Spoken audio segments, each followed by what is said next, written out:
मैं धीरेन्द्र कुमार शुक्ला। आज काफ़ी दिनों के बाद आप लोगों से मुलाकात होने का अवसर प्राप्त हुआ है और बीच में कुछ दिक्कतें चल रही थी, इस कारण से मैं जो है आपके सामने उपस्थित नहीं हो पाया।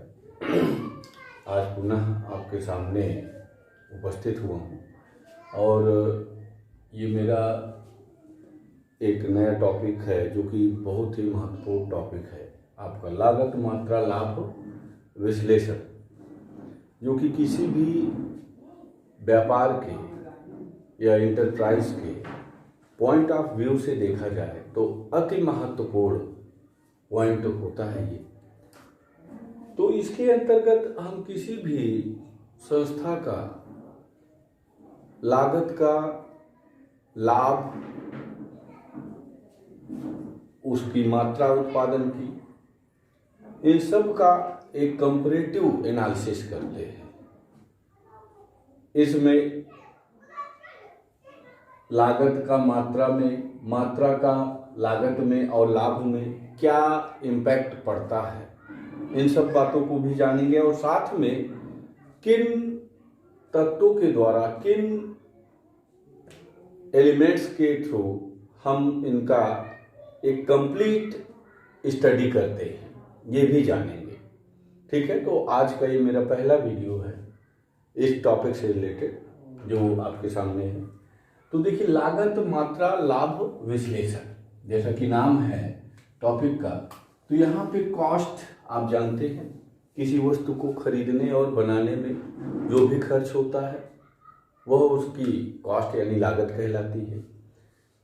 वॉल्यूम, जितनी मात्रा में यानी नंबर ऑफ यूनिट्स, जितनी यूनिट्स हम प्रोडक्ट प्रोड्यूस करते हैं वो हमारी मात्रा है। और प्रॉफिट, ये सेल्स पर बेस्ड करती है, मात्रा पर। जितनी अधिक मात्रा में हम सेल करेंगे उतना बढ़िया, उतना ज़्यादा हमें प्रॉफिट होगा, और जितना कम हम सेल करेंगे उतना कम हमें प्रॉफिट होगा। तो इन्हीं 3 पॉइंट्स का हमें विश्लेषण, एनालिसिस करना है। तो आप जानते हैं कॉस्ट के अंतर्गत 2 प्रकार की कॉस्ट होती है आपकी मेनली। नंबर 1 होती है फिक्स्ड कॉस्ट, जिसे हम कहते हैं स्थायी लागत। और दूसरा आपका होता है वेरिएबल कॉस्ट, जिसे हम कहते हैं परिवर्तनशील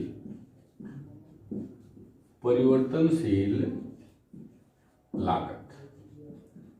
अब हम परिवर्तनशील लागत को एक और नाम से जानते हैं, जिसे हम कहते हैं सीमांत लागत। अब हम जानते हैं ये 2 प्रकार की लागतें मिलकर टोटल कॉस्ट बनाती हैं। टोटल कॉस्ट यानी कुल लागत। अब ये स्थायी लागत, जो कि एक निश्चित सीमा तक किसी वस्तु के उत्पादन करने पर स्थिर रहती है, स्थायी रहती है, अर्थात हम उस लिमिट तक यदि उत्पादन करते हैं तो स्थायी लागत यानी फिक्स कॉस्ट में कोई चेंज नहीं होता, ये जैसी जितनी है उतनी ही रहती है। लेकिन वेरिएबल कॉस्ट, ये आपके प्रोडक्शन पर बेस्ड करती है। प्रोडक्शन हम जितना बढ़ाएंगे उसी अनुपात में यह आपकी परिवर्तनशील लागत बढ़ती है।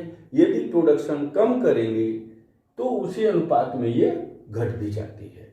अर्थात उत्पादन की संख्या पर आधारित या उत्पादन की मात्रा पर आधारित जो लागत होती है वह हमारी परिवर्तनशील लागत या सीमांत लागत यानी किसी एक अतिरिक्त इकाई के उत्पादन करने पर जो वह अतिरिक्त व्यय आता है उसे हम सीमांत लागत कहते हैं। तो यही परिवर्तनशील लागत या सीमांत लागत होती है। अब आपका यहाँ पे टोटल कॉस्ट जो होता है, टोटल कॉस्ट यानी कि फिक्स कॉस्ट प्लस का वेरिएबल कॉस्ट, ये दोनों मिला के आपका बन जाता है टोटल कॉस्ट।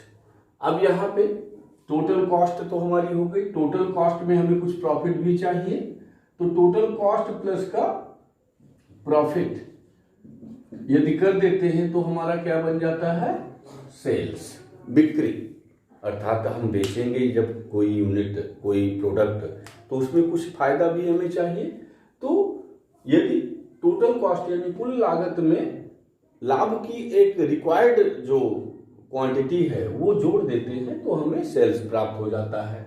तो यहाँ पे हम ये जानेंगे कि लागत, मात्रा और लाभ के बीच में क्या संबंध है, किस प्रकार का संबंध है। तो हम देखते हैं कि यदि हम किसी वस्तु के उत्पादन की मात्रा, लागत और मात्रा में क्या संबंध है पहले हम ये देखेंगे, यानी कॉस्ट एंड वॉल्यूम के बीच में किस प्रकार का संबंध है। यदि ये हम जानना चाहें तो आप जानते हैं कि जितनी मात्रा आप बढ़ाते हैं किसी वस्तु के उत्पादन की, उतना पर यूनिट कॉस्ट आपकी घटती जाती है। क्यों घटती जाती है? क्योंकि फिक्स्ड कॉस्ट तो एक निश्चित लिमिट तक फिक्स रहती है, केवल आपकी बढ़ती क्या है, वेरिएबल कॉस्ट, जो कि प्रोडक्शन नंबर्स पर, प्रोडक्शन यूनिट पर डिपेंड करती है। तो फिक्स्ड कॉस्ट के अनचेंज होने के कारण जितने अधिक मात्रा में हम प्रोडक्शन करते हैं, हमारा टोटल कॉस्ट पर यूनिट उतनी ही कम होती चली जाती है। ठीक है, तो मात्रा बढ़ती है, पर यूनिट कॉस्ट घटती है। तो दोनों के बीच में जो संबंध होता है वो किस प्रकार का होता है? निगेटिव संबंध होता है, निगेटिव रिलेशनशिप होता है, क्योंकि एक बढ़ रहा है तो दूसरा घट रहा है। मात्रा बढ़ रही है तो पर यूनिट कॉस्ट कम हो रही है। यदि मात्रा हमारी घट रही है प्रोडक्शन की तो पर यूनिट कॉस्ट हमारी बढ़ती चली जाती है। तो दोनों में क्या है? निगेटिव संबंध है। अब हम लेते हैं cost and profit. Cost and profit के बीच में किस प्रकार का रिलेशनशिप है? तो आप जानते हैं कि किसी प्रोडक्ट की कॉस्ट, पर यूनिट कॉस्ट जितनी कम होगी उसमें प्रॉफिट उतना ही अधिक होगा, या कॉस्ट जितनी अधिक होगी प्रॉफिट उतना ही अधिक होगा। कॉस्ट कम है तो प्रॉफिट कम होगा, अधिक होगा। कॉस्ट ज्यादा है तो प्रॉफिट घट जाएगा, तो प्रॉफिट घट जाएगा। ज्यादा पर यूनिट कॉस्ट है तो जो प्रॉफिट है पर यूनिट वो कम हो जाएगा। यदि पर यूनिट कॉस्ट आपकी कम है तो प्रॉफिट बढ़ जाएगा। तो दोनों में यहां भी क्या है, किस प्रकार का संबंध है? निगेटिव संबंध है। अब हम लेते हैं आपका वॉल्यूम एंड प्रॉफिट के बीच में, वॉल्यूम एंड प्रॉफिट के बीच में किस प्रकार का संबंध है? तो वॉल्यूम यानी मात्रा, किसी वस्तु की या प्रोडक्ट की या उत्पाद की जितनी अधिक मात्रा में हम उसकी सेल करेंगे उतना ही ज्यादा प्रॉफिट होगा। जितना कम सेल करेंगे, जितनी कम मात्रा में सेल करेंगे उतना ही कम प्रॉफिट होगा। तो दोनों में एक ही ओर यानी पॉजिटिव रिलेशनशिप यहाँ पे पाई जाती है। एक बढ़ा तो दूसरा बढ़ा, एक घटा तो दूसरा घटा। इस कारण से ये जब एक ही ओर दोनों परिवर्तन हो तो वो पॉजिटिव रिलेशनशिप कहलाता है। तो ये तो आपका रिलेशनशिप की बात रही। अब हम लोग इन रिलेशनशिप को जानने के लिए किन एलिमेंट्स का हम यूज करते हैं, तो जैसा कि आप लोगों को बताया कि टोटल कॉस्ट में यदि हम कुछ पार्ट प्रॉफिट का जोड़ देते हैं तो हमारा क्या प्राप्त हो जाता है? सेल्स प्राप्त हो जाता है। तो यहाँ पे ये इक्वेशन एक बन जाता है, sales is equal to fix cost plus का वेरिएबल कॉस्ट और प्लस का प्रॉफिट। ये आपका एक इक्वेशन बन गई। इसे शॉर्ट में लिख देते हैं, S is equal to F plus V plus का पी। ये आपका एक इक्वेशन बन गया। अब इस इक्वेशन को हम पूरी तरह से समझने के लिए इसके जो भी पार्ट्स हैं उनका स्टडी करेंगे। तो इसमें किन किन पार्ट्स का हमें स्टडी करना है, कौन कौन से पॉइंट्स इसमें इंपॉर्टेंट हैं उनके बारे में जानेंगे। तो मेन पॉइंट्स जो हमें स्टडी करना है, सबसे फर्स्ट होता है कंट्रीब्यूशन। सबसे फर्स्ट होता है कंट्रीब्यूशन, जिसे हम हिंदी में कहते हैं अंशदान। हिंदी में कहते हैं अंशदान। नंबर दूसरा आता है पीवी रेशियो। पीवी रेशियो जिसे हम कहते हैं लाभ मात्रा अनुपात, लाभ मात्रा अनुपात यानी प्रॉफिट वॉल्यूम रेशियो। नंबर 3 होता है आपका ब्रेक इवन पॉइंट, अति महत्वपूर्ण स्टेप है ब्रेक इवन पॉइंट, जिसे हम कहते हैं सम विच्छेद बिंदु,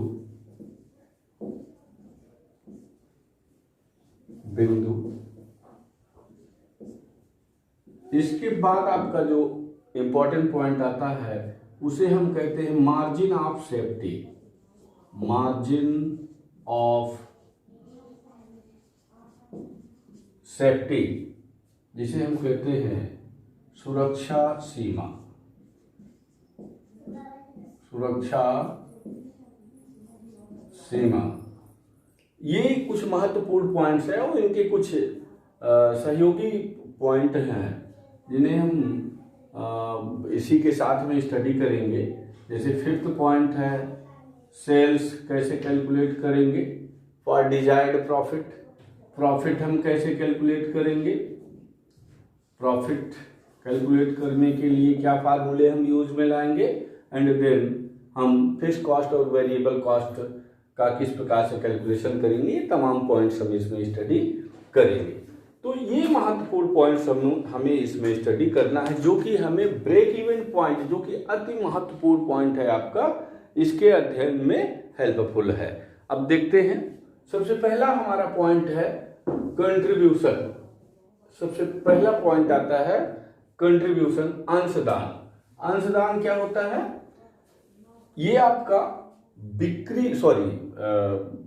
बिक्री और परिवर्तनशील लागत के बीच का जो डिफरेंस होता है, अंतर होता है, वही अंशदान होता है। तो जैसा कि बताया बिक्री और परिवर्तनशील लागत, बिक्री और परिवर्तनशील लागत अर्थात सी, इसे हम शॉर्ट में सी कहते हैं। Contribution is equal to S minus का वी। अब आप देख रहे हैं ऊपर ये समीकरण लिखा हुआ है जो कि, तो एस माइनस वी, यानी वी इधर आ गया तो बचा क्या, एफ प्लस पी, यानी फिक्स्ड कॉस्ट प्लस का प्रॉफिट। एक आपका एस माइनस वी, तो इधर बचा आपका फिक्स्ड कॉस्ट प्लस का प्रॉफिट। तो यहाँ कंट्रीब्यूशन का formula sales minus variable cost भी होता है, तो फिक्स्ड कॉस्ट प्लस का प्रॉफिट, और साथ में माइनस का लॉस। यदि लॉस है तो माइनस कर देंगे, प्रॉफिट है तो प्लस कर देते हैं। साथ में सी इज इक्वल टू और भी कुछ अन्य फार्मूले हैं, जैसे कि सेल्स गुणे पीवी रेशियो, सेल्स गुणे पीवी रेशियो, ये भी आपका इसी का एक पार्ट है कंट्रीब्यूशन ज्ञात करने का। तो ये कुछ महत्वपूर्ण पार्ट्स हैं जो कि हम कंट्रीब्यूशन यानी अंशदान ज्ञात करने में जिनको यूज करते हैं। अब इसके बाद आपका आता है पीवी रेशियो। पीवी रेशियो हम लेंगे, तो पीवी रेशियो में जिसे हम लाभ मात्रा अनुपात कहते हैं, पीवी रेशियो ये दूसरा पॉइंट है आपका। PV ratio is equal to, अब यहां पे पीवी रेशियो हम इसके लिए 3 केसेस बनते हैं। सबसे पहला केस है जब एक अवधि की सूचनाएं दी हो, जब एक अवधि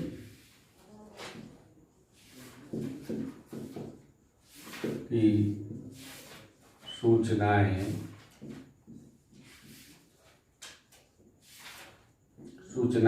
दी हो। इस केस में एक अवधि की सूचना दी होने पर, तो ये आपका लाभ मात्रा अनुपात जो होता है वो अंशदान और बिक्री के मध्य का अनुपात होता है। इसलिए PV ratio is equal to, सबसे पहला फार्मूला बनता है सी अपॉन एस इंटू 100। अब ये चूंकि आपका प्रतिशत में आता है इसलिए गुणे 100 किया गया है। अब ये कंट्रीब्यूशन निकालने के हमने अभी जो तरीके बताए कि सी आपका S minus V, sales minus का वेरिएबल कॉस्ट भी होता है, फिक्स कॉस्ट प्लस का प्रॉफिट भी होता है और माइनस का लॉस कर देते हैं। और इसके अलावा सेल्स गुणे पीवी रेशियो, पीवी रेशियो तो हम ज्ञात ही कर रहे हैं, तो वही 2 फार्मूले आपके इसमें यूज में आएंगे, या 3 कह लें, माइनस लॉस यदि आप जोड़ लेते हैं तो ये 3 फार्मूले। तो ये पहला तो आपका C upon S into 100। Second formula आपका इसमें जो बनता है वो profit upon margin of safety, profit upon margin of safety into 100। ये भी आपका एक अल्टरनेटिव फार्मूला है। और थर्ड आपका इसमें बनता है फिक्स कॉस्ट यानी FC अपॉन BEP यानी ब्रेक इवन पॉइंट इंटू 100। ये 3 फार्मूले मुख्य रूप से यहाँ पे आपका ये यूज। और एक अल्टरनेटिव फार्मूला इसमें बनता है, वो क्या है देख लीजिए, यानी 1 माइनस का VC%। यदि आपका वेरिएबल कॉस्ट परसेंट में, प्रतिशत में दिया है तो 1 से उस वेरिएबल कॉस्ट के परसेंट को माइनस कर दीजिए, तो जो डिफरेंस आपको मिलेगा वो पीवी रेशियो कहलाएगा। ठीक है, तो ये कब के लिए है, जब एक अवधि की सूचनाएं दी हो तब की कंडीशन में आपके ये 4 फार्मूले यूज होंगे। अब ये चारों फार्मूले ऐसा नहीं कि हर प्रश्न में आप अप्लाई कर सकते हैं, ये तो कंडीशन पर डिपेंड करते हैं। जिस प्रकार की सूचनाएं आपके पास होंगी उन्हीं सूचनाओं के आधार पर फार्मूले भी यूज किए जाते हैं। अब ऐसा नहीं कि हर क्वेश्चन में हर फार्मूला आपका अप्लीकेबल है। जिस प्रकार की इंफॉर्मेशन है, इनपुट्स हैं, उसी हिसाब से आप इन फार्मूलों का यूज करते हैं। ये तो एक अवधि की सूचनाओं की कंडीशन पे है। अब सेकंड, यहाँ पे एक के स्थान पर जब 2 अवधि की सूचनाएं दी हूं तब की कंडीशन में यहाँ पे फार्मूला हो जाता है PV ratio is equal to change in profit upon change in sales गुणे 100। यदि 2 अवधि की जब सूचनाएं दी गई हो तो दोनों अवधियों के प्रॉफिट में जो डिफरेंस आता है अपॉन उन दोनों अवधियों के सेल्स का जो डिफरेंस है उसका भाग करके 100 से मल्टीप्लाई कर देते हैं, जो वैल्यू प्राप्त होती है वही आपका पीवी रेशियो है। उसके बाद ये तो बी कंडीशन हो गई, ये बी केस हो गया। सी केस में संयुक्त लाभ मात्रा अनुपात, संयुक्त लाभ मात्रा अनुपात आपका इसे कहते हैं combined PV ratio is equal to. तो इसमें बिल्कुल सिंपल होता है, क्योंकि कंबाइंड ये कई सेल्स और कई यूनिट का जो है आपका पीवी रेशियो होता है, इसलिए टोटल सी यानी total contribution upon total sales into 100। इस प्रकार से जो वैल्यू प्राप्त होती है वो आपकी कंबाइंड पीवी रेशियो कहलाती है। तो आज हम यहीं तक स्टडी करेंगे, इसके कुछ एक्सरसाइजेज इसके बाद आपको बताएंगे। धन्यवाद।